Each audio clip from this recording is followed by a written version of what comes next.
Good morning, ladies and gentlemen. Welcome to this in-service on the Constitution and the Principles of Liberty. We are members of the Constitutionalist Society, and we appreciate the opportunity furnished us by Jonah Rodello.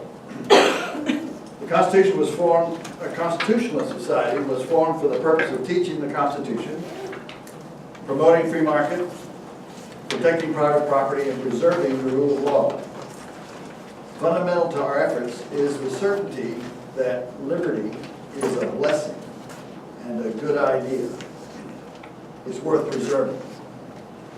Also fundamental is the need to teach each new generation the principles on which our society is founded, the promise of our society and the uniqueness of our founding and the philosophical origin of our success.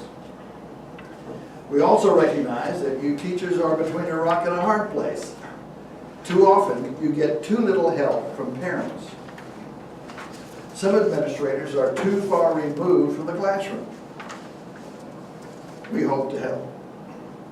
Today we will be addressing the 7 principles of government in the TEKS that you teach your students. They are limited government, republicanism, checks and balances, federalism, separation of powers, popular sovereignty, and individual rights. Our presenters will introduce themselves as they speak. One of our number is Mark Punzo, an Air Force retired veteran and retired preventive maintenance foreman at Texas Tech University Health Sciences Center, where he took care of some very complicated equipment. Mark has written a unique piece on the Constitution that I've never seen anywhere. It's entitled, God's Fingerprints in the Constitution. You won't get to hear that today, but you will hear from Mark periodically because he's the punctuation for our presentation. Our first presenter is Pat Brown, who will introduce herself. My name is Pat Brown. I am a retired school teacher. I taught at Rawls, 4th grade. Then I moved into Lubbock and taught Bozeman, which is where I did most of my teaching in LISD. It was where I did all my teaching in LISD. And I taught at Friendship for 4 years. And then I came back to LISD, back again to Bozeman after they got the kids back. Remember, they took them away, they left them K1, 2. So then they brought them back. When they brought the kids back, I went back and basically at that time taught writing, but I taught it through science. So, my bachelor, I have my bachelor in history and my master's in disciplinary science, and they are both from Tech. Before I became a public school teacher, I taught at the museum in Crosbyton, Pioneer Memorial Museum. I developed basically a museum school program, and we taught through the 3 county schools, and they paid my salary to bring all those. I'm going to share this. The superintendent at Crosbyton told me once, he said, Pat, he said, what I'd rather do is turn the temperature down in the winter and have the kids all bring sweaters and make sure I can save enough money so that we can pay for you to come to our school. I might interject. You ever seen God and Country, that presentation? It's been a long time since we had God's Country down in the canyon. This is the lady that wrote the I wrote the script for God's Country. Some of you may have seen it. It's been a while since we had it, and they had it on our land. So I was really involved when we started God's Country. So I have you with an erase board. I believe in working in pairs. I think 2 brains are definitely better than 1. I was always in favor of giving an open book test. I always thought that if you knew where to find it, you were better off than you had memorizing something that you're going to forget when you get older. So, Now listen to these. This is we got out of the TEK, 8th grade, section 15D. Okay, all of these are there in the TEK. So listen when she does her quiz. I do some of these, but we'll get all of them done today because this is when we decided this program. This was our benchmark. This is what we used for everybody to have the topics exist. So I'm going to start off with an easy one. What is the minimum age for a president? You write it on your erase board. And y'all can share. Okay. Let's see your boards. Show your boards. 35, Okay, here it is. 32. I saw 40. Okay. Let's see what the gentleman over here wrote. He just had to shout out. I'm a little old now. I think you're a little old too. 35. That is found in Article 2, Section 5 of the Constitution. Exactly. It's laid out there for you. What is the introduction to the Constitution called? Preamble.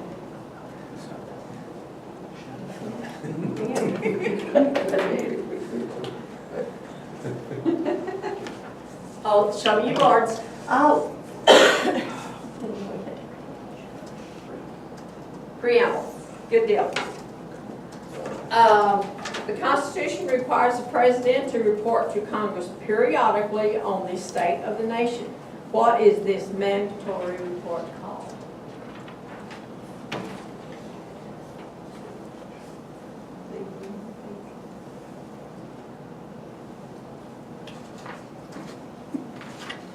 See your boards. Yeah.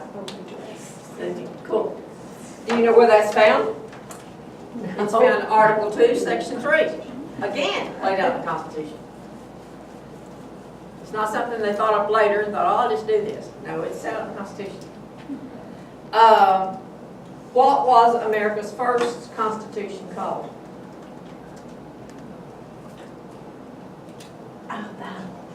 See, this is what happens when you put it in memory. Now, if you knew where to find it,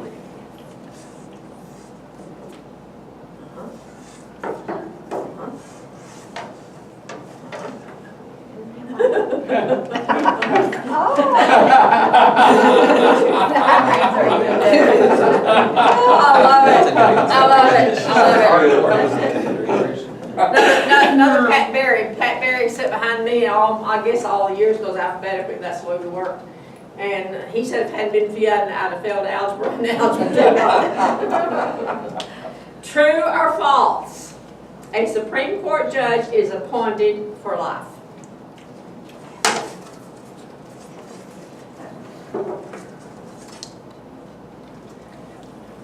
How can so many people be wrong? but they can resign. Well, no, they can be removed if they're only allowed there as long as they have good behavior. But they Yeah, still. as long as they're good behavior. As long as they're, Yeah. you know, the behavior's fine, they will stay there for a while. There's no change. But they can be taken, and we Article won. 1, or Article 3, Section 1. See, it's in there, it's in there. Page 12. Page 12. What did I tell you about these guys? They know what they're talking about, and they know where to find it. I love it, I love it. Which amendment to the Constitution requires police and government officials to present a search warrant prior to searching property of citizens? What amendment? What amendment? You hear it all the time. 21st. See you boards. We're gonna have to cheat on this one.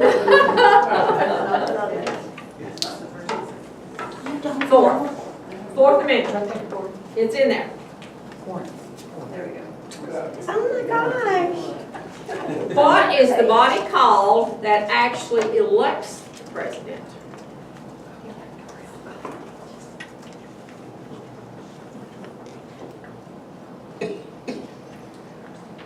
Now, this really kind of became, and Wes will talk on this. It was the Electoral College, and it really kind of became an issue. And it is found in Article 2, Section 2, and in Amendment 22. Okay. What constitutional amendment states that no person shall be deprived of life, liberty, or property without due process of law?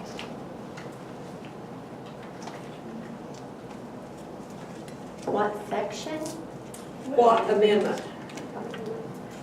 What constitutional amendments state that no person should be deprived of life, liberty, or property without due process of law? Due process of law. Steve Art.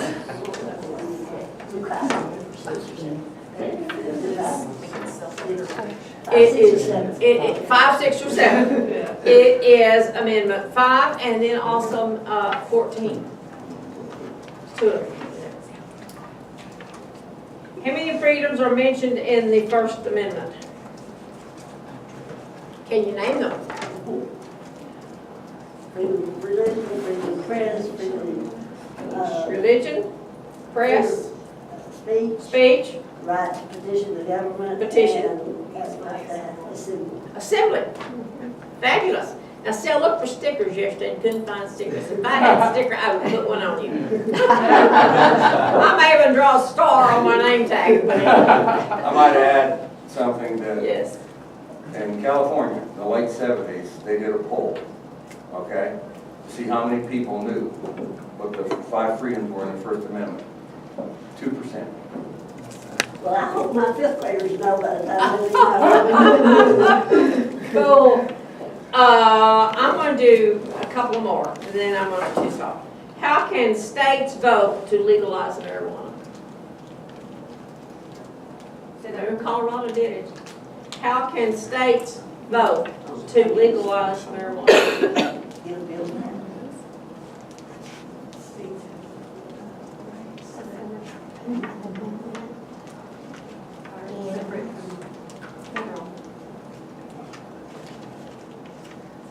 The states have, oh, let's say you board, so what you put.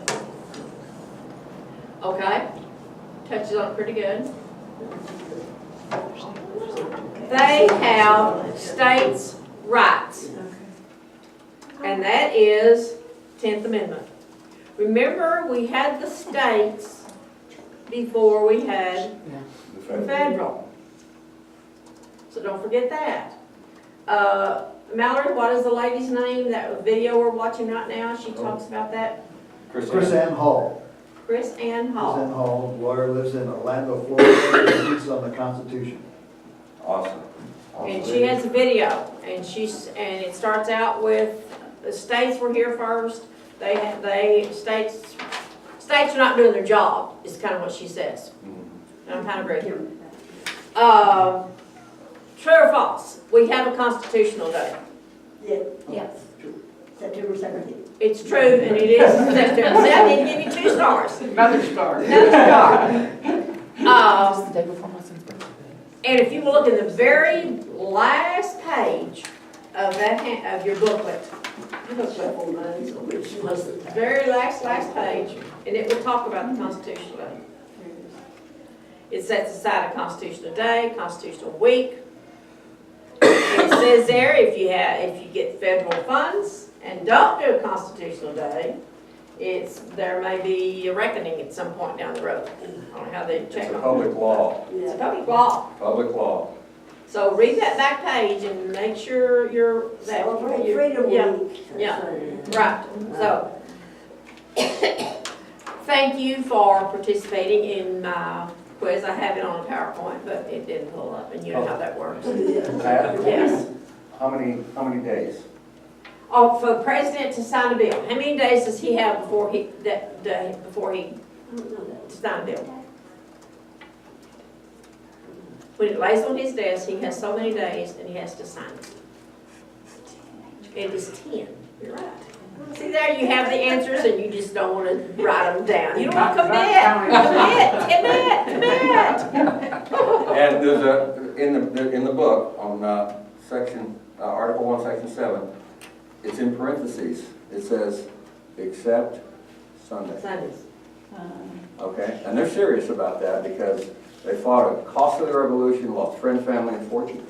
They're serious. That work, the president's got 10 days, sign it, veto it, or pigeonhole it, or if Congress isn't in session, you can have a pocket veto, okay? But they want it back. But they give him Sunday off. Yeah, And there could be 2 Sundays in a 10-day period. yeah. So Isn't that interesting? they were not expecting to work on Sundays. All right. And isn't every office in the federal government is still closed on Sundays? Why? Still goes back to, nobody works on Sunday. Larry, are you following me? Yes. Okay.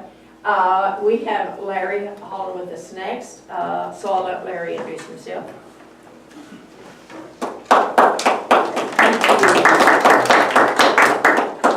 Thank you, Pat. Yes. I figured out if I don't touch this, it'll stay up high enough for me to read. Maybe.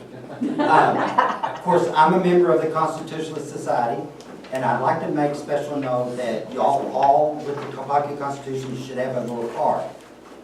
And that card will have our website on it, theconstitutionalistsociety.com. And in that, don't go blank on the computer. In our website, we've got a lot of resources. And one of the things I want to point out is that by the end of this week, I hope to have our lectures in writing under essays. I'm going to have Dr. Chip Peterson's work there. He's under professional opinion. And so I'd like you to be able to go look for that. Also, we have a section that links to Texas Tech, and two places at Texas Tech we link to, which is the Institute for the Study of Western Civilization, and we have a person back there, and the Free Market Institute. And in that link, you can link to the past lectures that the institutes have given, like the Study for Western Civilization. They give lectures that I like to go to in the evening, and I get to learn more about Western civilization, and a lot of that has to do, there's things in there about our Constitution and about its founding and its writing. And so I really would encourage you, visit our website. Also in our website, I have copies of our historical documents, such as the Articles of Confederation, the Constitution, the Bill of Rights. I have copies of the Federalist Papers and copies of the Anti-Federalist Papers. Also, right next to the link that you can pull up the text and download it, I have LibriVox recordings. And these are recordings of volunteers that have actually recorded the Constitution. It's about 30 minutes long. You could pull up the Constitution and then you could listen to the recording and follow along. Or you could actually download those recordings onto a smartphone or other things and listen to them from your computers or smartphones or anything at a later time. The recordings, they have lots of other recordings that are, quote, in the public domain. But they have all of these constitutional recordings, and I'm listened to many of them. Do they have, like, in the back of our fifth grade book, it's got the real words and then the today words? Do they have any of it, like, for fifth graders to read the real words? I don't think so. I don't think so. You know, but they do have like a recording of somebody that is just plain flat reading the Constitution word for word is what they have. Okay, you know, and they'll start out, "We the people of the United States," and they'll, you know, qualify who they are. All right, so moving on, the Constitution is a blueprint of how our government is to operate and its responsibilities of the government to the people. It's a document filled with a whole lot of rules and regulations. What is equally important is the reason for all of these particular rules and procedures.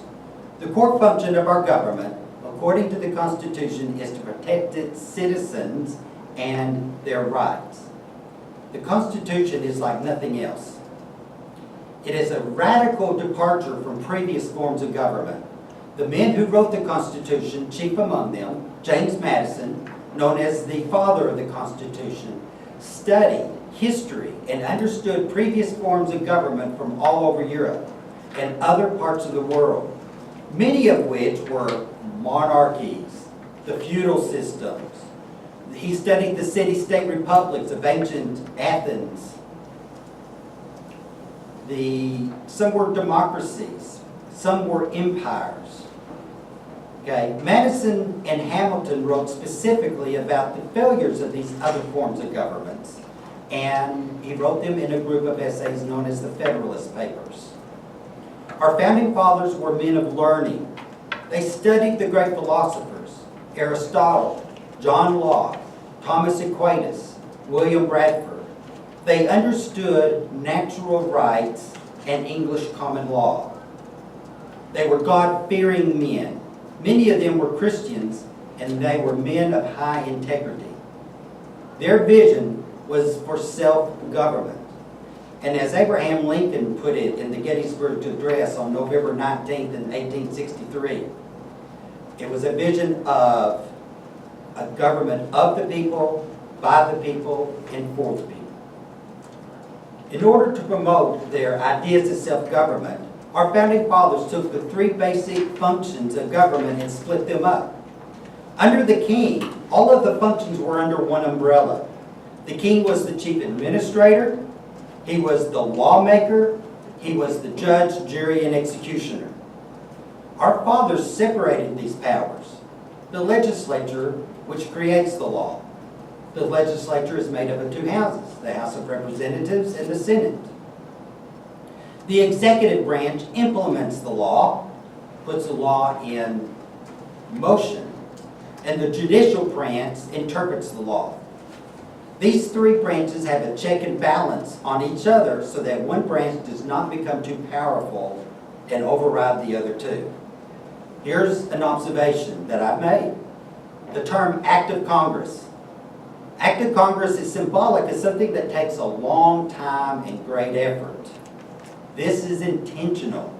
The Founding Fathers wanted only the most important things to become law, and making the law process difficult was their way to accomplish this. The Federalist Papers was a group of 85 essays appearing in several New York papers in 1787 and 88. They were written by three different individuals, Alexander Hamilton, John Jay, and James Madison. They used the pen name Publius in order to keep their identity secret and in honor of a Roman aristocrat who lived during the time of Rome becoming a republic. The purpose of these three Federalists was to convince the state of New York to ratify the newly written Constitution.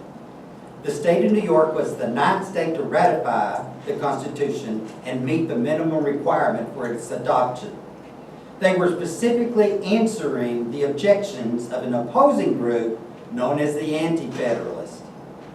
The Federalists believed that the United States needed a stronger central government than what the Articles of Confederation provided. The Articles of Confederation were written in 1777, and they proved inadequate for keeping the Union together. The Anti-Federalists wanted a less powerful central government, a Bill of Rights, and they feared that the Constitution provided the executive branch with too much power, and they feared that the executive branch might become a monarchy, and that we would fall into despotism. And I had to look up that word despotism at one time. And, finally I can just say Kim Jong-un. He's a despot. Yeah. Okay. Now, as you know, the Bill of Rights, the first 10 amendments are in the Constitution. George Mason, he is the principal author of the Virginia Declaration of Rights. He was there at the Constitutional Convention in 1787. He was one of the top 5 most frequent speakers. Another prominent anti-federalist is Patrick Henry. Give me liberty or give me death, Patrick Henry. He was also there at the convention, and he argued vehemently against it. He believed that the Constitution would take away too many individual freedoms. Patrick Henry and George Mason and other anti-federalists, they may have been the opposition, but their contribution to the Constitution made it better. The rest is history. Eventually, all 13 states ratified the Constitution, and I am proud of it. Thank you. Very clear. Something that you mentioned, even you vehemently he opposed, but yet there was no protest, there was no law breaking or lawlessness at that time. And I mean, does that show you the character and integrity of our founding fathers? Well, it is. They wrote in papers against each other, Yes. but there wasn't any kind of the things that we see today. No, not like we're seeing now. Alright, thank you.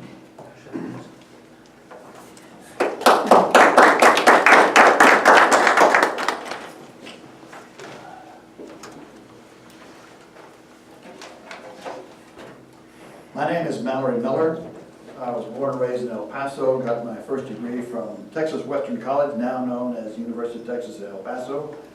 Got my JD degree from the University of Texas in Austin, a Master of Laws degree from Southern Methodist University in Dallas. Excuse me, Mallory. That's all right, Larry's got to be going. I'm leaving, but thank you. I'll be back. Served 23 years in the Naval Reserve, retiring as a Navy JAG officer. Practiced law in San Antonio for a number of years, taught at St. Mary's Law School, and is an adjunct on the University of Texas at San Antonio Graduate School. Someone said I've been educated way beyond my intelligence.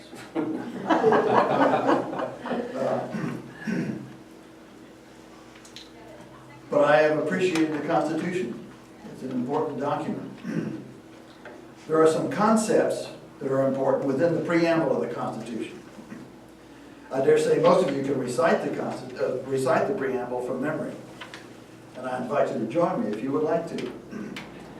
We the people of the United States, in order to form a more perfect union, establish justice, ensure domestic tranquility, provide for the common defense, promote the general welfare, and secure blessings of liberty to ourselves and our posterity, do ordain and establish this Constitution of the United States of America.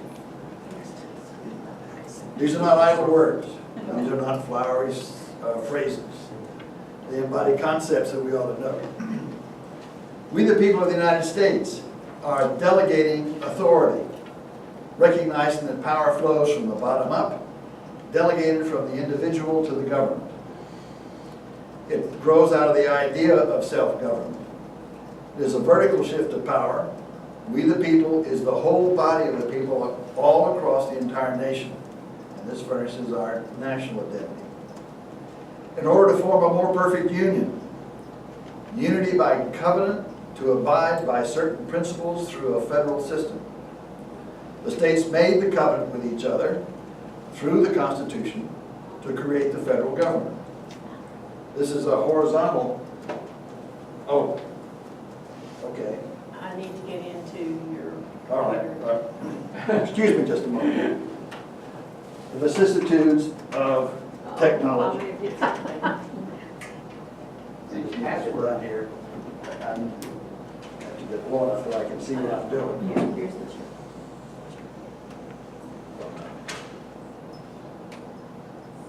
Come on. There we go. All right. He won't give me his password. There you are. Got your screen, and you can pull up the presentation. I'll wait just a moment while All right. Pat gets this up. Okay. And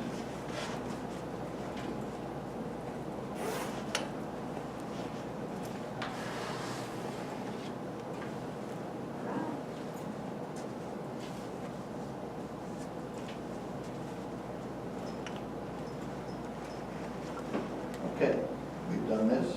Advances once. There we are. That's where we are. Forming a more perfect union. We delegated authority, performing a federal system, which is a horizontal shift of power. And this is our federal identity. Establish justice. That embodies equality. Equality for everyone playing by the same rules, equal in position before the law, allowing diversity in external possessions. This concept of equality recognizes the huge variety and individuality of our people, permitting each to flourish according to the choices that each makes. Ensure domestic tranquility. This requires power in the central government exercising some sovereignty. That power is exercised within a designated jurisdiction. Power exercised within the boundaries of authority, limited, where no one branch can exercise total control or tyranny. Well-defined boundaries of jurisdiction are essential, settling where authority extends and where it does not. Honoring jurisdiction brings domestic tranquility. And herein, I think, also lies our sense of justice. Provide for the common defense. The purpose for the common defense is to ensure each individual's liberty. That liberty permits each individual to work, to produce, to find his own solutions, to defend himself, to see his government as an extension of himself, to secure the exercise of that liberty. Promote the general welfare. This concept of stewardship and management is based upon the fundamental underlying concept of responsibility. The individual is to provide special welfare for family and neighbors. The general welfare is delegated to the central government, such as common defense, post roads, the interstate highway system, and epidemic control. Secure the blessings of liberty to ourselves and our posterity. We contemplate that the last generation has not yet been born. We expect growth. Yes, sir. Does anybody know the definition of posterity? Us and our future generations. That's good. All right, this is what I have. It says, the offspring of one progenitor to the furthest generation, all future generations are children's children. So what they were doing was not just for themselves.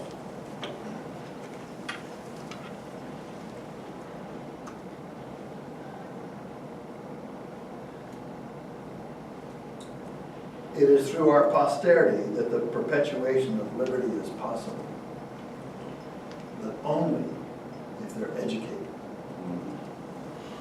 And that education is conducted locally and personally. We're only one generation away from tyranny. Do ordain and establish this Constitution for the United States of America. This is delegated authority once again, in that the people and the states ordain the constitutional supremacy. The people, through their representatives, wrote the Constitution.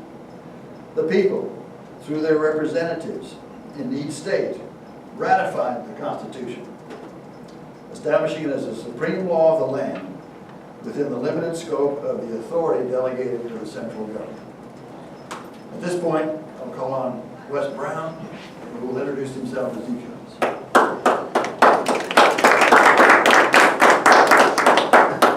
As Mallory said, I'm Wes Brown. My undergraduate degree is from McMurray and Abilene in History and Political Science.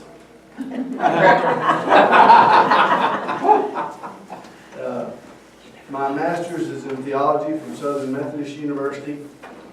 I have served in the pastorate, and I also taught in LISD for 23 years. When exploring the internet, it is depressing to a student of history and political science just how many misconceptions there are about the United States Constitution. There are two misconceptions which seem to make every list and thus merit special attention. The number of people who believe these misconceptions is proof that even if the truth is being taught, the truth is not being heard. So I think it would be beneficial to make these clear to every student of the Constitution. First, the United States Constitution states there must be a separation of church and state. If you've ever taken the time to read the entire Constitution, you will discover that this phrase is nowhere to be found. This phrase goes back to letters in 1802 between Thomas Jefferson and the Baptist Church in Danbury, Connecticut. The Danbury Baptists were inquiring if under the Constitution religious privileges were just favors granted or inalienable rights. Jefferson wrote back, "Religion is a matter which lies solely between man and his God." He then quotes the First Amendment by writing, "Their legislation should," quoting, make no law respecting an establishment of religion or prohibiting the free exercise thereof, unquote, then he continues to say, thus building a wall of separation between church and state. Jefferson was assuring the Danbury Baptists that the government would not establish or support one specific religious sect as the British had done with the government-sponsored Church of England. Also, Jefferson was assuring them the Constitution supports the free exercise of religion, and for Jefferson, this is a personal matter. So what does the Constitution say? Article 6 states, no religious test shall ever be required as a qualification to any office or public trust under the United States.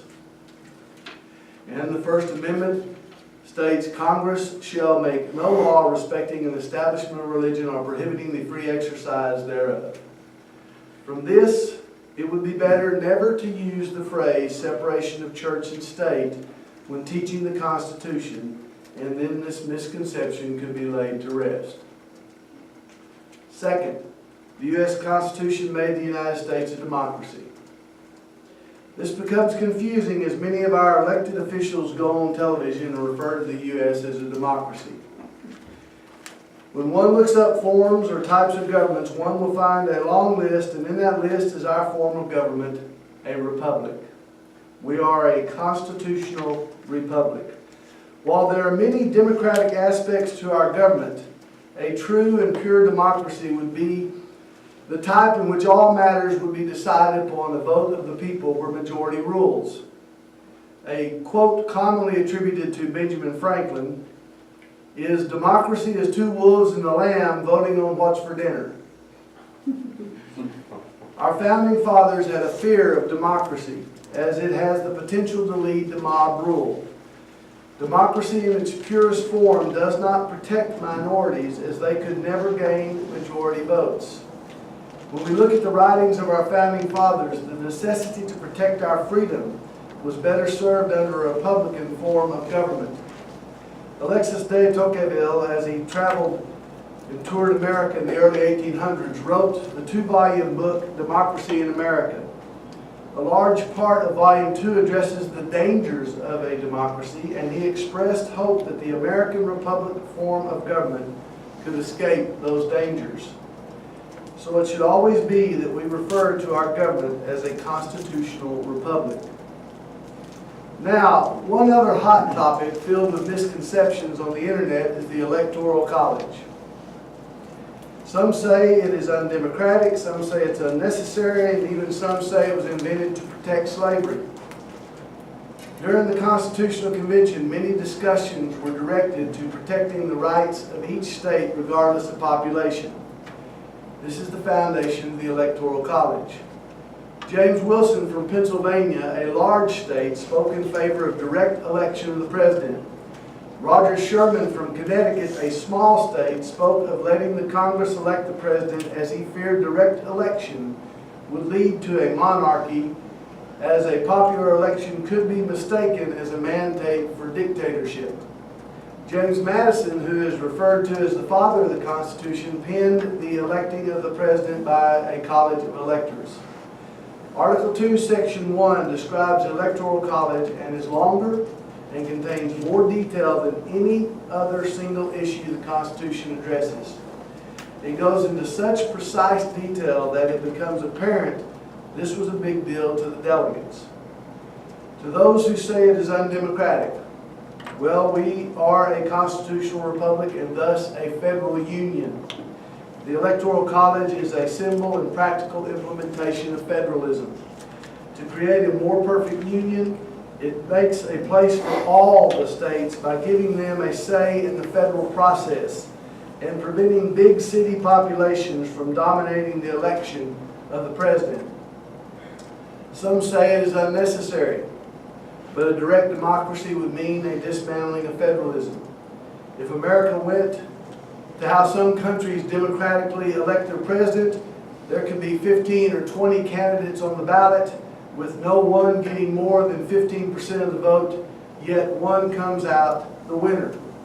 This could lead to an oligarchy, a small group of people having control of the government. The surprising statement that the Electoral College was invented to protect slavery is easy to refute. The Electoral College never was debated when discussions of slavery were brought up, and when it was debated, there was not a discussion of slavery. This argument goes back to a few abolitionists before the Civil War making this statement and has been revived recently. The Electoral College could be used in an argument that it made possible the end of slavery, as Abraham Lincoln earned only 39% of the popular vote in 1860, but a crushing victory in the Electoral College. Even the concept of one person, one vote is upheld in the Electoral College, as a person votes one time in their voting jurisdiction within their state, and the Electoral College vote depends on the popular vote of the state. A direct democracy disregards the federalist nature of our government, and the Electoral College makes the vote of each state important regardless of size. It makes the vote of each important while honoring the various populations of each state. To fulfill the requirements of the Constitution concerning the Electoral College, it takes some time in the election process. However, the Founding Fathers were not interested in efficiency, they were interested in securing the blessings of liberty. Because of the topic of the Electoral College, we can see two of the basic principles of the Constitution: popular sovereignty and republicanism. Popular sovereignty is the government's right to rule comes from the people. The opening of the Preamble is "We the people, ruled by the people." The people should be informed voters and understand the basic principles of the Constitution as they cast their vote. Understanding the authority of the government is created and upheld by the consent of the people.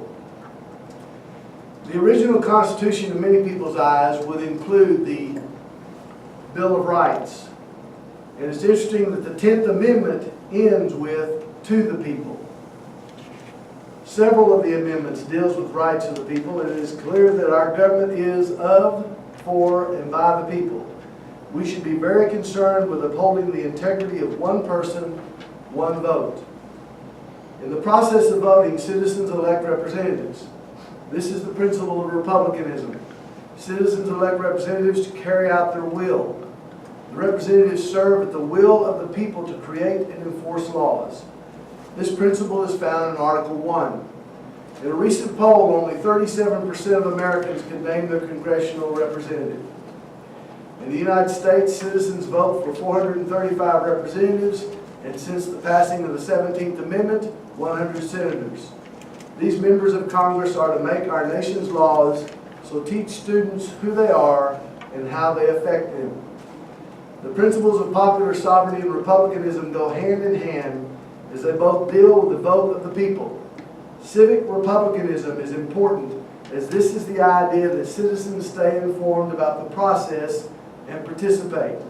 The important aspect is to make each student understand the power is to come from the people. Thank you.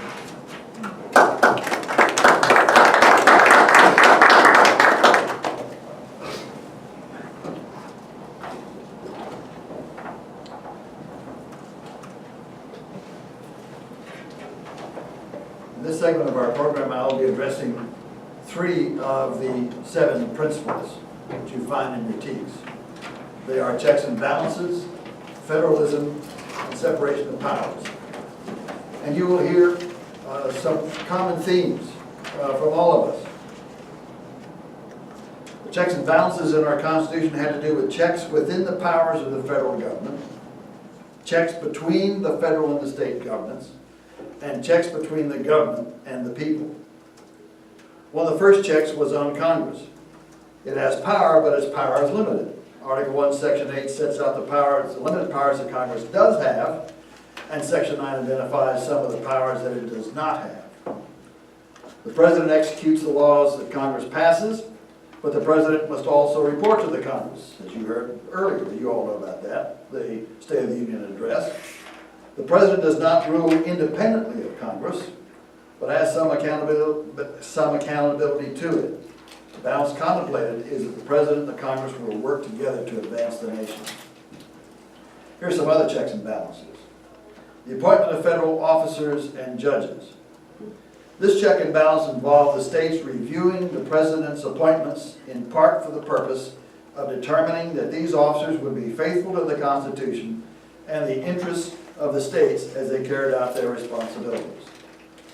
The interests of the states had to do with the sovereignty of the states and the limitations on the federal government. This check and balance was done away with in the 17th Amendment. As far as the states are concerned, the check remains in part in that Congress and the Senate has a say in the President's appointments. Treaties. States may not make treaties. Article 1, Section 10. However, states may participate in treaty making in that treaties must be approved by the Senate. Treaties may have an impact in each state. Each state has a say on whether the federal government may make that impact in the states. But this check was also done away with in the 17th Amendment, as far as the states are concerned. It remains basically only in that the Senate has a say in treaties concluded by the President. And then we also see that the President makes agreements that he does not submit to the Senate. Another erosion of that check and balance. Taxation. Tax bills are originated in the House of Representatives, according to Article 1, Section 7. All bills for raising revenue shall originate in the House of Representatives, but the Senate may propose or concur with amendments as on other bills. Tax bills originate in the People's House, the House of Congress closest to the people who are paying the taxes being raised by the bill. This check on government, particularly since this is a check on government, particularly since our history has shown the objection that we had to taxation without representation. But Obamacare came about with only lip service to this limitation on governmental power. A House bill was evacuated of its language in the Senate, and Obamacare dropped into that bill as an amendment. The Supreme Court upheld the constitutionality of Obamacare, not on the Commerce Clause, but on the ground that it was a tax. That this tax originated in the Senate, not in the House, was ignored, basically. But that didn't make much difference because the Senate is no longer a House of Congress representing the states.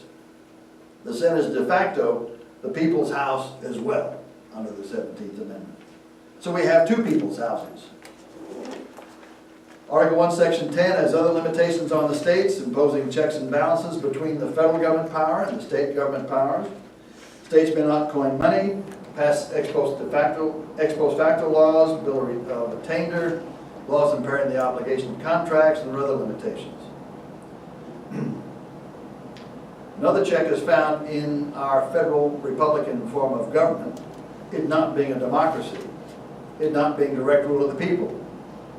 Our representatives are to act on principle, not overcome by the heat of the moment. Thus, our federal system becomes a check on the people. The two principal failings of democracy are offset by this delicate balance. In a democracy, on the one hand, there is a tendency to drift toward stagnation and instability through the whims and emotions of the majority. Madison observed in Federalist number 10, speaking of democracies, complaints are everywhere heard that our governments are too unstable, that the public good is disregarded in the conflicts of rival parties, and that measures are too often decided, not according to the rules of justice and the rights of the minor party, but by the superior force of an interested and overbearing majority. On the other hand, there is a tendency in democracies to move toward tyranny as the people demand a leader to control the excesses of mob rule. Our House of Representatives was designed to represent the people directly as a check against tyranny. Our Senate was to represent the states and their interests as a whole to check against the whim of the democracy in the people and the centralization of power in the central government. The balance is what we call the Federal Republic, built upon law and not men. The dynamic of federalism, built upon voluntary association, is the fact that the states only gave up as much liberty as they needed in order to gain the protection of their rights in the federal government and the common defense from outside attack. Everything not explicitly given up remains with a smaller unit of government as memorialized in the 9th and 10th Amendments. In this way, The greatest power and responsibility is where we have the most direct check and balance at the state and local level. And we're not really doing a very good job even at the local level. In summary, this idea of federalism with built-in checks and balances within the federal government and between the federal and the state governments and between governments and the people allows both direct and indirect representation of the people. We only give up the liberty we must in order to gain protection we could not secure in isolation. In contrast, today's idea of a massive federal government whose duty is to dole out sufficient handouts to keep its sub-districts, the states, the counties, the municipalities, and other governmental subdivisions operating.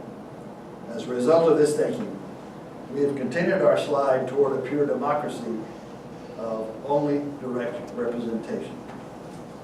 The next step may well be tyranny in order to control the resulting tendency toward chaos. With respect to federalism,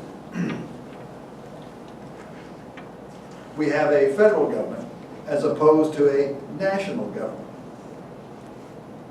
The concept of jurisdiction is very useful in examining the 7 principles of government of the TEEPs. Recall that they are limited government, republicanism, checks and balances, federalism, separation of powers, popular sovereignty, and individual rights. For purposes of this discussion, jurisdiction is defined as the limit within which power may be exercised.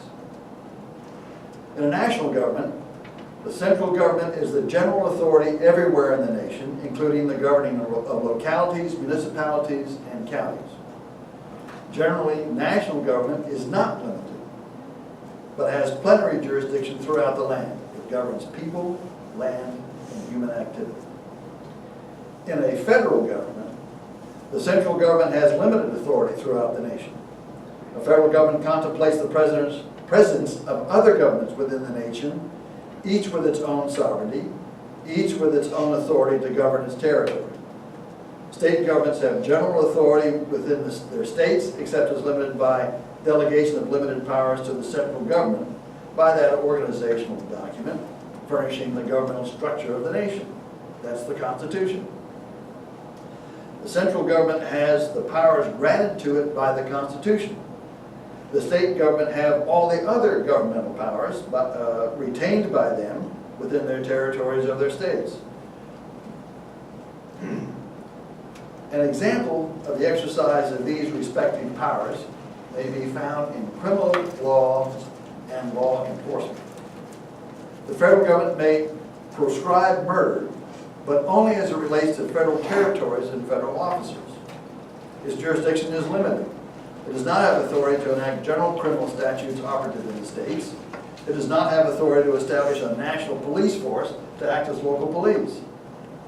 State governments may proscribe murder, but only within their own jurisdictions, their own territories. Their jurisdiction is similarly limited. States may enact general criminal statutes that establish state police forces. They may grant authority to counties and municipalities to establish local police forces. But in each case, each government's laws operate only within their territory, and only to the extent that power is granted or retained. When examining immigration policy, for example, the federal government has jurisdiction, and the states do not. This is an example of federalism. The federal government has authority within certain boundaries, and states have other authorities within their own boundaries. We can look to jurisdiction of the central government for the legislative areas within which it may operate, the execution of its laws, and the adjudication of disputes related to the Constitution and federal laws. When looking at state governments, we can look to the jurisdiction of the state governments to evaluate wherein they may operate. Thus, federalism is an allocation of sovereign power between the states and the federal government. I turn now to separation of powers. Our Constitution was made only for a moral and religious people. It is wholly inadequate to the government of any other. John Adams said that. Why? James Madison, the principal author of the Constitution, knew why. He said that if men were angels, government would be unnecessary. Knowing that we are not angels, government, our Constitution employed the separation of powers to curb the vanity and sinfulness of men, even men of good intentions. The power of laying down rules, which should be general, not special rules, and the power of applying those rules to particular cases must be separated. This part of the doctrine of separation of powers can be regarded as an integral part of the rule of law. Rules must not be made with particular cases in mind, and particular cases must be decided in the light of only the general rule. The two functions, rulemaking and rule application to cases, must be made separately by two distinct, though coordinating bodies before the coercive force of the government can be applied in a particular case. Likewise, in the case of the executive branch, the principle of separation of powers must not be interpreted to mean that in its dealings with a private citizen, the administration is not always subject to the rules laid down by the legislature and applied by independent courts. The assertion of such a power is the very antithesis of the rule of law. When Dr. Peterson comes to speak, he will be addressing such things as civil forfeitures, an example where this very principle is violated. The Constitution provided for three branches of government, legislative, executive, and judiciary, each with its own powers and jurisdiction.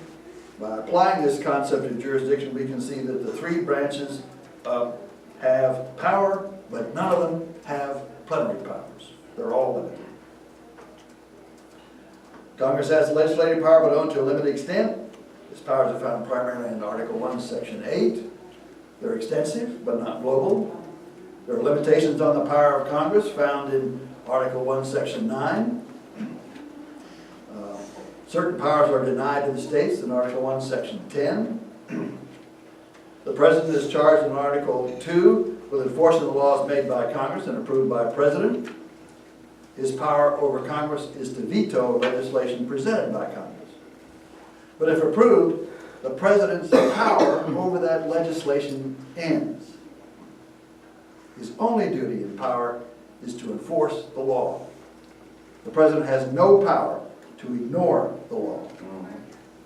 Further, the Congress may impeach, try, and remove the executive and judicial branch officers, including the President and federal judges. The judiciary has power to decide controversies and to apply the law to a given question properly before the courts. Properly before the courts. That's a topic for a whole other discussion. But it has no power to change the law. The Supreme Court assumed the power to say what the Constitution means in the early case of Marbury versus Madison, and lawyers are still arguing about that case. Although the immediate effect of that decision was to deny power to the court, its long-run effect has been to increase the court's power by establishing the rule that it is emphatically the province and duty of the judicial department to say what the law is. Since Marbury versus Madison, the Supreme Court has been the final arbiter of the constitutionality of congressional legislation and executive actions. What we have today is no longer three branches equal in power within their respective jurisdictions, but an unbalanced government where the executive branch makes law through regulations and adjudicates violations through administrative courts without the guarantees of the Bill of Rights. Right. The judicial branch amends the Constitution, employing the power created in Marbury versus Madison. A good example of that is the case of Kelo versus City of New London. And the legislative branch defers legislating to the executive branch through rulemaking and defers to the judicial branch by meekly accepting everything the Supreme Court says about the constitutional law without evaluating their decisions or responding to them, barely reserving the power of the purse. What's the takeaway? Our Constitution provided separation of powers for a purpose: to interrupt the avarice and hubris of our leaders and their aggregation of power to themselves, leading to arbitrary and tyrannical government. It can do that only if our leaders have more loyalty to the people than they do to themselves and to special interests. That in turn requires us to be watching our leaders and turning them out when they prove unworthy. To do that, we must know the Constitution. We must become informed about what our leaders are doing. And we must engage, at the very least, on Election Day. It turns out that separation of powers is not a self-executing principle. It requires leaders of moral rectitude and self-restraint to do the job they were elected to do, and it requires a people demanding that their leaders do so. There are very few of us doing that, it seems to me. Our next presenter is Dr. Chip Peterson, who has some very interesting things to tell you.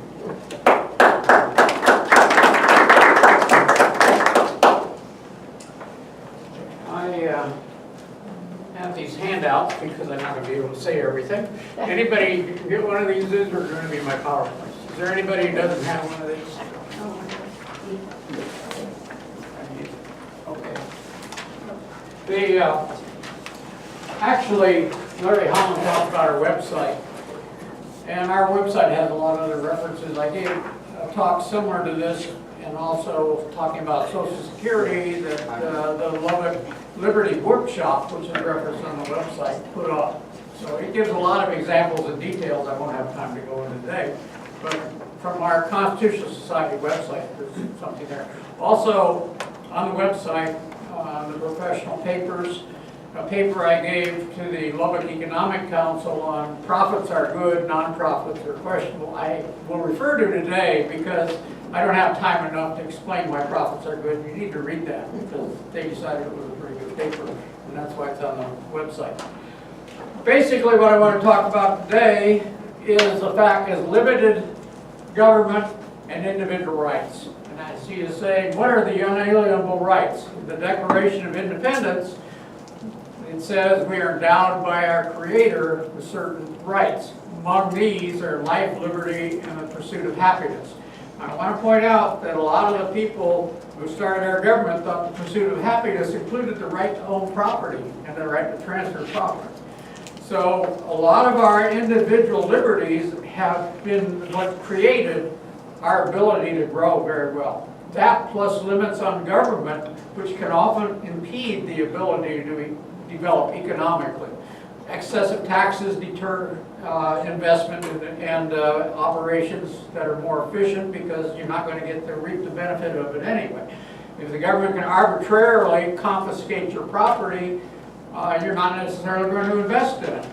So the limits on government that are spelled out in our Constitution, as well as the property rights and the free market to allocate your property the way you want, are one reason we've grown rapidly. And then right after our Constitution was put in force, we had very rapid growth. A lot of these provisions are in there. But I want to talk about something I saw recently, which is a rating of economic freedom around the world. Top 3 were Hong Kong, Singapore, and New Zealand, all former British dependencies. The U.S. used to be way up there. Now we're ranked number 17. Differences of growth in the regulatory state, which is in the slide at the very end here. The problem is that we now have higher taxes. We have gotten away from non-government interference in how you allocate your property. We can have confiscation of property arbitrarily, civil confiscation, which again, under our Fifth Amendment, says you have the right, you cannot take property or life or liberty away from somebody without due process of law. It's no longer the case where you have civil confiscation. So we have our economy is slowing down. That's why we're down to number 17, and that's why it's important that we try to change things. But the fundamentals of economic growth, the things that made Singapore and Hong Kong be the number 1 and 2, was because after World War II, they were terribly poor. So what did they do? They said, we're going to have free markets. We're going to open up our trade to the world. We're going to have property rights, and we have a British rule of law that protects property rights. This is one thing that we had that's really important, is the common law in Britain. And they also said we're going to have low taxes. so that people can keep what they produce. They not only have an incentive to produce, but they can keep it. All of these things then allowed our economy to develop because people worked for their own benefit. Profits were allowed. Profits were allowed to show you where you get the best return on your investment, how to use your resources to get the best possible return. Now, if you're not profitably operating, you're likely to go into bankruptcy. You owe somebody money and you don't make enough money to pay back. Well, the interesting thing is, once you go into bankruptcy, it's important to try to reallocate the resources someplace else. In Italy, they have a very bad bankruptcy law, and they're lagging everybody else in the EU right now, because when somebody goes bankrupt, the factory stays empty, the warehouse stays empty, whatever. Nobody can reallocate it because they don't have a bankruptcy law.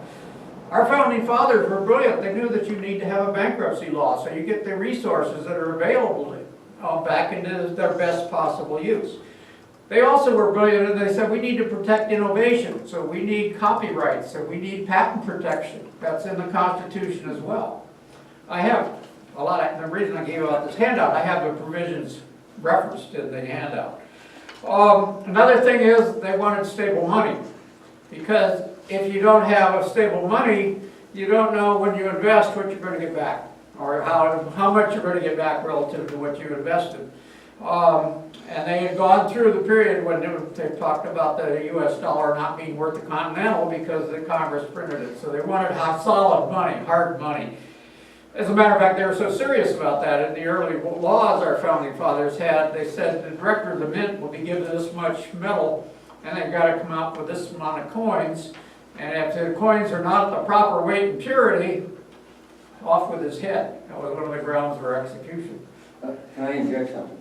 Okay. Yeah, but we're running out of time. Real quick. Myself and my dad were numismaticists, and that's a big word for coin collectors. And my dad taught me something. You can judge the economy of a nation by how much they cheat on precious metal in the coinage. And I've found that to be true because all silver was taken out in 1970. None of our coinage has any silver in it. And of course, gold was made illegal to have gold. Federal FDR. Yeah. But, you know, so we no longer have sound money, but that's a byproduct. The Federal Reserve was formed in 1913. Actually, I worked for the Federal Reserve at one time.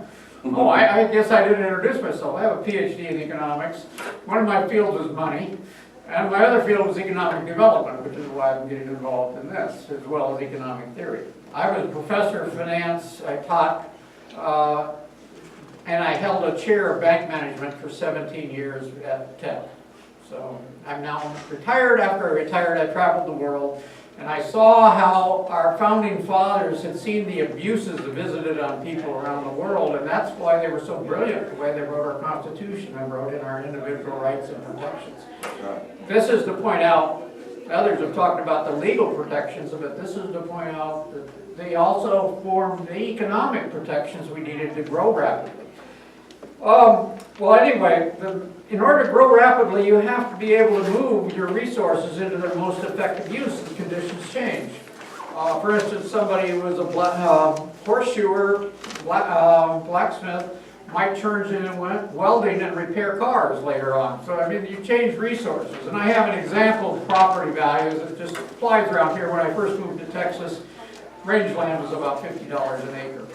You know, now around Lubbock, you know, it's maybe $25,000 an acre because it's close to development. So as you move into different uses, values are added because you can do more with your property. You can do more with your life if you're a welder than if you're a blacksmith. So this allows us freedom, and the freedom we need is our highest use gives us economic growth. And a lot of these rights are protected, and particularly in the Constitution, our judicial system provides a lot of protections. We have a lot of things in the Constitution you may not think about now because lawyers don't want you to know about it. But we adopted the common law, and the common law had the right of trial by jury in it. And there are all these provisions in the Constitution for trial by jury. Previously, under Britain, you had some things like star chambers, where the legal authority would appoint somebody, I would appoint a court, and then they'd find somebody guilty of a new law. So in our Constitution, we have two things in there that are really important. You can't have an ex post facto law and find somebody guilty because if what they did wasn't against the law. You can't make them guilty ex post after the fact. They also say that you have to have trial by jury when there's a significant stake, criminal cases and civil cases above a certain $10, I think they had in there at that time. So you have trial by jury. Now, jury under common law had jury nullification. Lawyers hate that. Because jury nullification says the law is stupid, you don't have to find the person guilty. Now think of the 55-mile-an-hour speed limit. I don't think they took too many of those to trial around here. But at any rate, the jury nullification meant that your peers judged you. So if an arbitrary government tried to limit what you could do with your life and with your property and so forth, the jury might find that the law didn't apply or wasn't relevant. So these are protections that were allowed under our common law. Also, the right to due process before you lost your life, liberty, or property. Unfortunately, our regulatory state is getting away from that. And it's not just one party, it's both parties in Washington. It's part of the small. I mean, it's basically that we hear about, because under George W. Bush, at the end of his term, there were like 73,000 pages of federal regulations in the last year. Obama started out about the same level. At the end of his term, there were 90,000. I don't know what, there should be maybe 10 pages of new regulations in order to comply. You don't need thousands and thousands of pages of new regulations. As a result, our regulatory systems have regulatory courts. You no longer get a right to trial by jury automatically. They can levy fines arbitrarily. They can take away, they restrict your property rights, what you can do on your land. If a drop of water falls on your land that might go into a water course somewhere, the EPA might want to regulate what you do with that water. So you have all these restrictions, and so it makes it harder to move resources into their most effective use. This is why our economic growth is slowing down. And the reason it was so good when we started was because our founding fathers were brilliant about what you needed to grow the economy. Restrict the government interference in people's lives, and of course, people not interfere in each other's life either, but also to make sure that people had the property rights to use their assets as well as possible. Anyway, there's more detail. Go to the website if you want to see the paper on profits. Or if you can find the Lubbock Liberty Workshop, you'll have a nice discussion of this along with Social Security. I've got a question for you. In the trial of jury, I've heard judges say that you are not to judge the law. When you on the jury, and I know that's wrong. But they give this, and they say if you do, you will be dismissed. Right, I know that's. And so I didn't know. Did you have any comment on that? Well, yeah, I have a comment. Common law, you had jury nullification. So when the country started, yes. And one way to get off jury duty is say, I believe in jury nullification. Thank you. Sure.